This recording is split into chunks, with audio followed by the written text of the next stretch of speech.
So last week was the reveal of the Nintendo Switch 2 and all the Switch 2 games, and it was full of excitement. But there was a dark shadow covering everything that was announced. The shadow of pricing. I think that this might make or break Nintendo.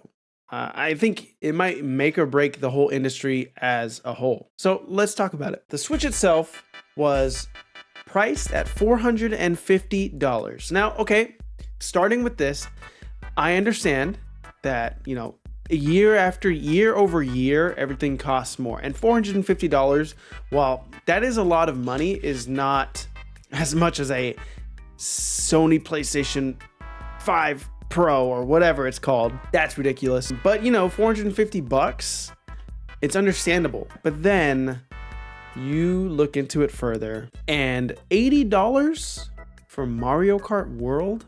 Are we for real? And then there's rumors that it's going to be $80 digitally, but then if you go in stores, if you want to buy the game physically, it's going to be $90. And this makes me flash back to when the PlayStation 5 was announced, and they were announcing that their games were going to be $70. And it was like, whoa, okay, stop the presses. Games have been $60 for such a long time. $70 kind of seems like a step too far. So it's weird because Nintendo just skipped $70 and went straight to $80. I mean, if you just look at any social media platform, it's all over the place and customers are not happy. What does this mean for the rest of the game industry? Once these other companies see that they can now charge $80 for games, they're going to do it. Mario Kart World is being released at $80. It's rumored to be $90 in store. But then Donkey Kong Bonanza is $70. So then it's like, where's the line? Is this just like a moving target? So some games are going to be 70, some games are going to be 80, or some games are going to be 90. I want to see what's going to happen. Like, what is going to shake out with this? But yeah, it gets worse. As the week has gone on, more and more news have come out. It's looking like the Nintendo Switch 2 upgrade editions of Breath of the Wild and Tears of the Kingdom are $10 each. Okay, so you have to pay to play a feature that should just be unlocked by default, right? These games are capable of running at higher fidelities and higher frame rates because we can see that it is capable of doing that in the emulation community or, the modding community where people are able to push these games to its limits.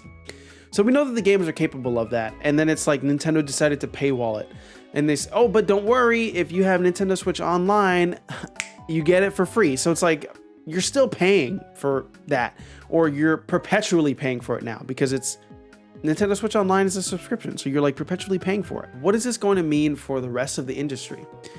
Once PlayStation announced they were going to be raising the price on their games, it was like they pushed over a domino, okay? And as soon as their games started coming out at $70, all other companies followed suit. As soon as Nintendo announced their $80 price tag, they pushed over another domino. And I feel like we're going to be feeling that ripple effect through the industry. You're going to see all of the other games on the shelves go up to $80. All of the PlayStation 5's titles, all of the Xbox Series titles.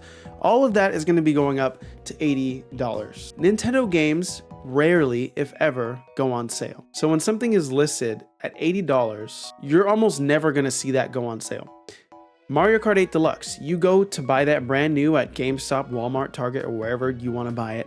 That game is still going to be listed at $60. Mario Kart 8 was released in 2014 for the Wii U. It is an 11-year-old game that is still being sold for $60.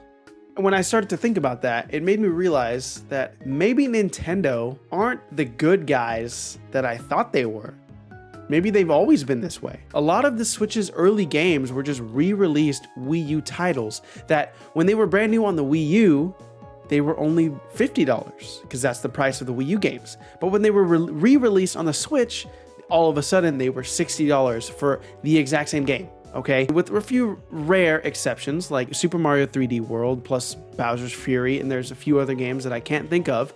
But for the most part, it was just a re-release for $10 extra. I feel like some people saw that and said, whoa, that's kind of shady, okay? But for me, I was oblivious. I didn't own a Wii U, and I just thought, yeah, it's another $60 game. All the other games are worth paying $60. Nintendo has a habit of just re-releasing games and re-releasing them at full price, mind you. You know, it could be argued that Nintendo has always been this way. Nintendo is kind of freaking out a little bit. If you were watching the Nintendo Treehouse Live, the comments were just filled with people saying, lower the price, $80 games, ridiculous. I'm not paying $80 for this. So many comments about the price this, price that, lower the price.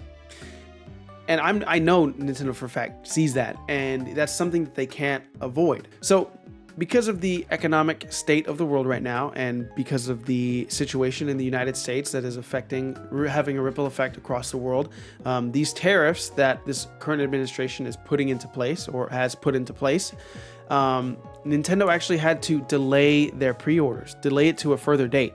So there are rumors that the Switch 2 might even cost more than $450. We don't know that yet.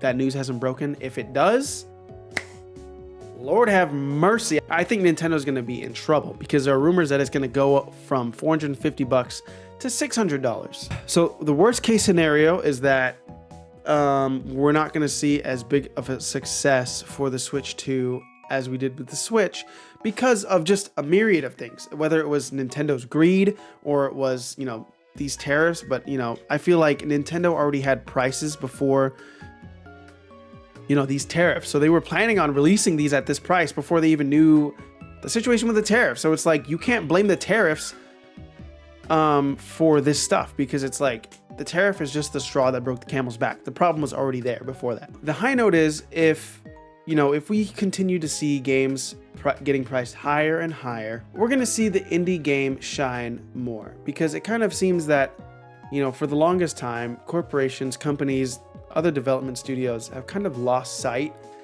of what makes games fun. And Nintendo was kind of that last holdout where the majority of their games were just fun to play. Good, classic fun. But now that we have this on our hands, the price, it kind of, I feel like it's exposing Nintendo's true nature. But we're going to see the indie game thrive a lot more. I hope so.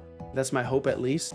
But I think the majority of people don't care that the games are $80. They're not going to notice, or they couldn't be bothered to really care enough to have an opinion on it. They're just going to see the price tag on the shelf, $80. Nah, man, whatever, $80, boom, and buy it and pay for it. But people like me, people like you watching this video, we're going to think about that price tag a lot more. And I think that, honestly, because of that, there's like 1 or 2 games that I may buy for my Switch 2, and I may just enjoy my back catalog from my Switch. Honestly, I think that it's going to be like, I'm only going to be able to buy 1, 2, maybe 3 Switch games in a year, just because, you know, I can't just spend money on games anymore willy-nilly. You got to make an educated choice. So let me know what you think in the comments below. Are you going to pay $80 for a game? Has this completely removed the Switch 2 from even considering being bought for you? Are you just not going to buy a Switch 2 anymore? Or are you going to do it and, like me, just be more careful about which games you pick? All right, that's it for this video. I'll see you guys next time.